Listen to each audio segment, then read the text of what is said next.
Ratusan warga Puncak Bogor membongkar paksa tempat wisata Hibis Fantasi pada Kamis 6 Maret 2025 sore. Aksi ini pun dipicu kemarahan warga. Pasalnya wisata milik PT Jaswita Jawa Barat itu dituding menjadi penyebab banjir bandang.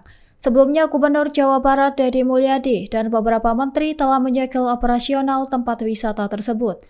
Bahkan Deddy memerintahkan Bupati Bogor untuk mengerahkan alat berat merobohkan bangunan tersebut.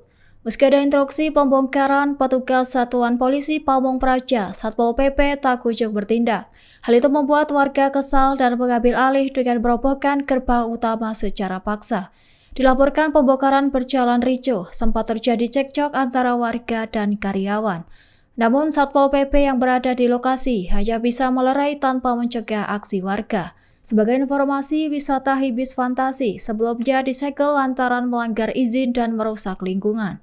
Diketahui bangunan berdiri di lahan PT Perkebunan Nusantara. Hal itu dinilai mengubah struktur alam hingga menyebabkan bencana banjir di kawasan.